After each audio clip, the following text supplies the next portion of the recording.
So one of my subscribers, my boy, Citizen, what is it? I forgot his name already. Citizen, man, I just forgot it. It was on the tongue.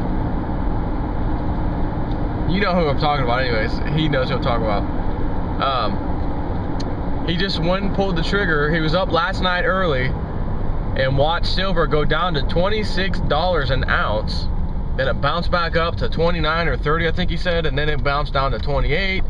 He said, that's it, I'm going in. He said his heart, he said, man, my heart was beating, and you know, I was just like, okay, I'm doing it. I've never invested, I've never done anything like this before, but we did it. We did it, man. We pulled it off.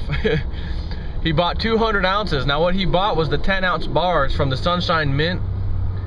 Again, 999.999 fine silver. Nothing wrong with it whatsoever.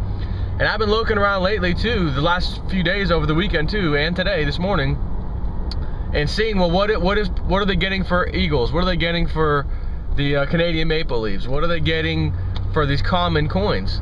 And they're charging $4 and $5 over a spot. So I said, you know what? Let me see what just some average old coin goes for on the, you know, like a Sunshine Mint type of coin. So I went and looked on Gainesville Coins. Again, they're close to me here in Florida. And it's not actually out of Gainesville, even though that's the name of them. They're actually in Lutz, Florida, which is near basically Tampa, whatever, which is pretty much where I am. So I'm probably gonna do something that I've never done before, which is buy something larger than a 1-ounce coin. And they had online these 5-ounce Sunshine Mint coins. On the back of it, I think there's an eagle or something. No, it's not a silver eagle. And I know I always tell everyone, buy the silver eagles, but I'm looking on their website. Sold out, sold out, sold out, sold out, sold out, sold out. Please wait 15 days, please wait 15 days, please wait 15 days before we even ship it. Well, I'd rather go over there and buy it, for one thing, rather than wait for shipping, only to find out that for a second time, sorry, we lost your shipment kind of thing. I'm not taking no chances. I'd rather go pick it up if I can.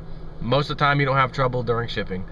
But the amount that they're charging over spot price is ridiculous. Like ridiculously low for these two particular items. One of them is a circular round coin. It's 5 ounces, so it's about that big. And then they have a 5-ounce, I believe it's a 5-ounce also, bar. Again, Sunshine Mint. For just about the same price. I think it was just a tiny bit more than the coin.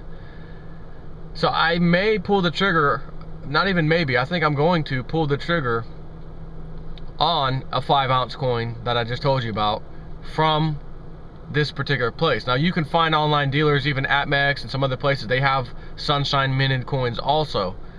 And they're very nicely priced actually. So I have so many eagles. In second place I have maple leaves, and then after that I have a few of these Indian heads slash buffaloes on the backside.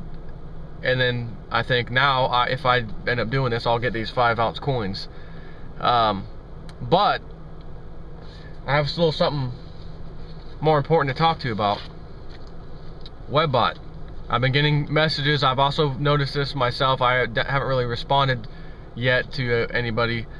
I wanted to wait and see a couple more things. And I just got done reading the Webbot report to you, days ago. And in it, it was talking about a city that would end up being the either military, army, National Guard, whatever, would come in and help disperse the people, maybe a rioting or some kind of thing going on. And a lot of the video would be from high-rise location, filming downward on the streets below, in which we would see what was taking place. So, think about this for a second. Occupy Wall Street. We thought that was just going to be a one Saturday thing, that's all. It's turned into 2 Saturdays now. The police are getting more violent with the protesters, rounding them up, many for no reason. And now I just saw today that I think it was off of a bridge over an interstate in Los Angeles, California. There's a ton of people out there hanging signs over a street that goes over the overpass, I guess. And you can see the signs about Occupy Wall Street, Stop Wall Street, that kind of thing. So this is now growing. Now, the Webbot said we would see something in the nature to do with netting, the netting of people, something with nets, and people running away to get away from these nets, or something like that. So I want to read you something today, and it's more than just what I just told you about netting. There's something else here, and that's far more important, that might be taking place in the next 72 hours that could be of great concern to everybody. But they're not quite sure what it was, or could be, because of the lack of data pinpointing what it might be. Nonetheless, some biggeth eventeth cometh this way. So this is straight from his friend, the Webbot guy's really good friend, George Ure. I read that site every day. It is www.urbansurvival. Actually, you don't even have to put in the www because I think it takes it out. urbansurvival.com/week.htm. Week as in the day of the week. WEEK.htm. Every day I read that site. Pretty good information there too, by the way. But a lot of times when there's little things about the Webbot that may not have been in the report, or he was talking to Cliff on the phone, he might let slip on his site every now and then to let people know something. So I want to read this. We begin this morning with a wide perspective of the, quote, other news, the stuff that is censored out of the mainstream media of thought, since it's too emotionally hot, and since in order to maintain our existing socioeconomic paradigm, people can't be allowed to go rattling the bars of the thought corral that the duopoly and the transactional corporation powers that be, or / were, would like us to keep us in, since to have too many free thinkers outside the box, or the paradigm, so to speak, dilutes their power to harvest personal power and money from the rest of us. Nevertheless, there's a lot of second level news to report today, which is today, Monday, the, what, 26th?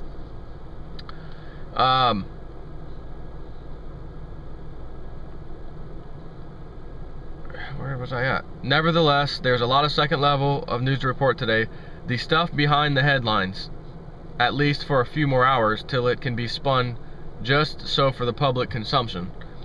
So with fresh coffee, here we go. The reality of the emergent wave front of reality, with a good sense of humor, since pie and humor go well together.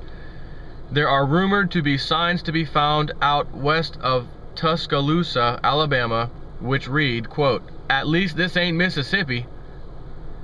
And an odd sort of way, that's the good part about this particular Monday morning, because at least it ain't Tuesday, is what he's saying.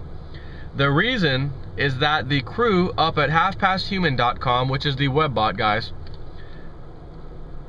which put together the Webbot run last week, is more than slightly freaked out, since they are expecting something of a planetary scale, something to happen in the next potentially 72 hours plus or minus a little bit of time. I don't know. Not that they have high precision on it, but the gathering tomorrow of lots of corporate leaders, lots of high-level government types, and even the president visiting Denver, as we all know, underground bunker, has them on edge. Not just that visit to a high school on the plan either. No, it's not a tipping point either, like 9/11 was. It's a lot deeper than that. And he says some of our headline leading candidates of concern, possibly Turkey and Israel, are hardening their positions, and a showdown over the oil and gas deposits of the Mediterranean are possible. The next thing, Turkey's prime minister says Turkey, Iran to continue efforts against Kurdish rebels. So we have Turkey aligning with Iran, and of course we're told Iran's the bad guy. Third, there's the precarious position of global markets, which are on the verge of recognizing the reality of the global depression. But perhaps this is a bit overdone, since while it's true that most of Asia was down overnight, the Europeans may have had a couple of shots of something in their coffee this morning, since Europe seems to be in the grips of a dead cat bounce to start the week. What that means, in case it's a term people use on Wall Street or financial markets, a dead cat bounce. You drop it off of a building, you know, even if it's a dead cat, in this case, whether it is or was before, doesn't matter. It bounces, but it's dead, so it kind of goes up and then just falls back down because it's dead. So in other words, crash, markets crashing. Oh, wait, they're going back up, everything's fine, and then they crash even harder back down to the ground. That's what that little term comes from.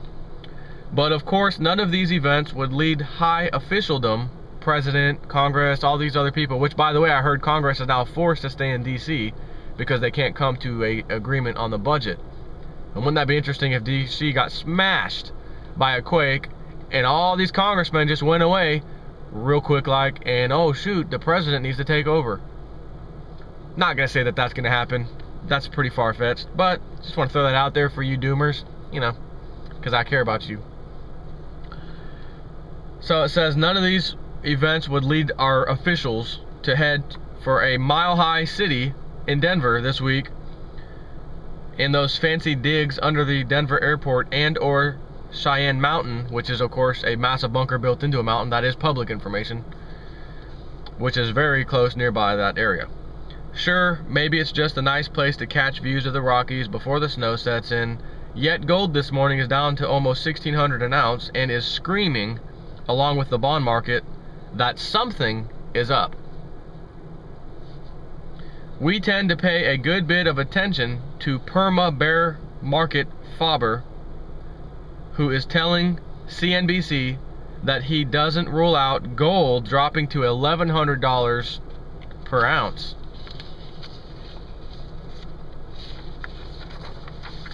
Although this guy's work, again George Ure, his work favors only $1,425 as being a possible low for gold for now, and then a hike to $2,500, and then he says maybe $700. When we talk about massive movements, massive volatility coming in the precious metals market, this is what we're talking about. I don't think his thing after the 2,500 saying then 700 could be right, but it could be, because again, you didn't hear me coming out here recently saying, oh, we might see silver drop from 40 down into the high 20s. I've mentioned that it's possible very quickly, and then that's about all I have to say, and I go on to whatever I'm talking about. So this took me and other people by surprise as well, but at the same time, I've warned people that since they control the price of any physical commodity with a piece of paper that is leveraged 100 times the actual physical commodity in existence, they can push the price anywhere they want. So rather than get upset, regardless of what price you bought in at, this is another phenomenal buying opportunity to buy more. It's just, again, thank the JP Morgan false god, false prophet, satanic whatever for a second, and thank him for pushing it down this one last time. They're trying to scare people out, but that's actually backfiring because people are running to these coin dealers with both hands open saying, give me my money. In other words, some real silver. My boy, oh, Citizen Crime Fighter, that was his name. Citizen Crime Fighter, 200 ounces, give me my money. He's gonna get it. So, while I'm gonna probably make a purchase today, I don't know if I'm gonna load the boat fully, like fully, to where if it came down even more, I would say, shoot, I don't have any more money right now to spend. And because I've met my goal twice now, I may not do the amount of silver purchasing that I wanted to, which was basically going completely all in, and maybe I'll go like half in of what my funding is, and then just wait just in case they do something to push it down. If some big event happens, a massive earthquake strikes, and these people are getting away from it, and they're laughing at DC and all the congressmen and everyone else over there, and a big earthquake was to destroy some area of that, and my wife's in there looking at me through the window. What are you doing? What are you waiting on? So the markets would go down. You could not trade stocks, you could not trade bonds, you could not trade treasuries, you could not trade precious metals, commodities, anything. You would be stuck at whatever position you were there. It would just get basically the pause button pressed. They may even say we're liquidating whatever we have on record is we're giving you back cash. Everyone's out of the market. I don't think that'll happen because that would require the market to be turned on. Computers will be working for that to happen. So I think there would be a massive pausing of the whole area in the East Coast, which could cause, of course, the stock market to stay down for a length of time. And because it's down for a length of time, people would freak out, of course, run to gold and silver, scramble, panic run to any other thing. Well, we can't trust the stock market, we can't trust bonds, we can't trust treasury. What's left? Well, there's physical silver at coin dealers. Oh, those aren't shut down, great. And thanks to the price being shut down on Wall Street, we get to go in and clean house at these low prices.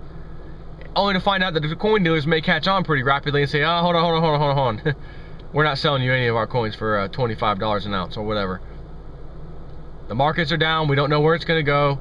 You can have these coins for 40 bucks an ounce. Or who knows? I'm just going to throw that out there. I'm also not saying that that's going to happen, but I like to think way outside the box sometimes and say just a little what if. And sometimes if you look at my what ifs, it's not like absurd. I mean, it's not, is it? You know. So I want to continue here. Curiously, and having a dire consequences as some of these things may have, or have, Cliff and Mustache Muncher Igor, which is his buddy, are not as worried about boring things such as the markets and pricing and the charade of the duopoly so much as they are concerned about something seismic or space related. For example, what would happen if, and this is a highly speculative if here, the big news of this week, probably later, whatever, were to turn out to be a double Terra entity. Terra as an earth change entity, double quake or something, right? And it turns into a nightmare. Picture a massive earthquake in the central USA, maybe the New Madrid area, and having it turn out even bigger than the 1812 sequence of events. And what if, and I believe, was it the 1812 he's talking about for the Carrington event, about the massive solar flare that took out telegraph wires? I thought that was later. Maybe that's what he meant.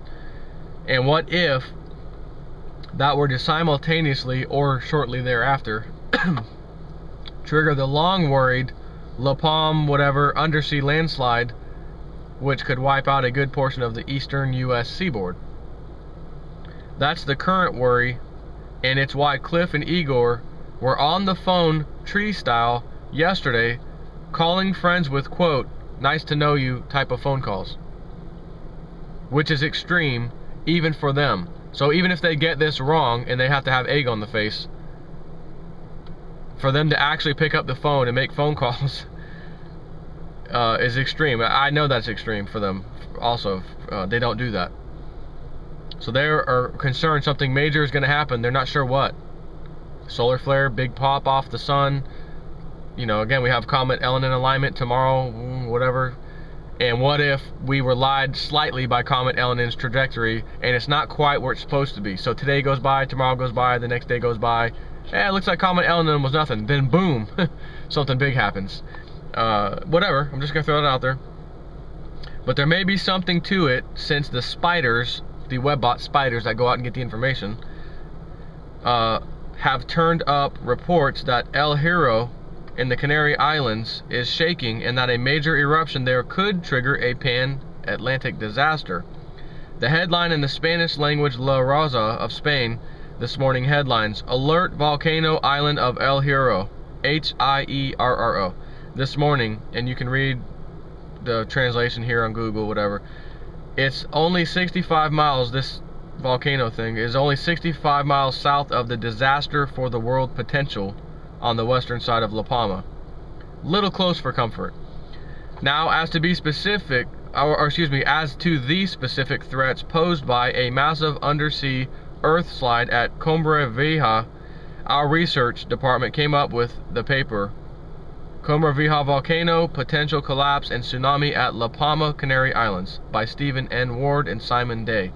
The good news, he says, for Floridians is that the computer model suggests that the resulting wave train, which could reach the US 9 hours after such a hypothetical undersea earth slide, would perhaps not cause devastation from about West Palm Beach south to Miami, but for the northern parts above that, which is actually shielded by the Bahamas, and sorry about the Bahamas luck is what he's saying, life would quickly deteriorate from 25-meter waves, 81 feet waves striking the coast and running inland, east coast of the United States, Florida specifically. If this was what happened, he's not saying that that's what's going to happen, it's just a what if scenario.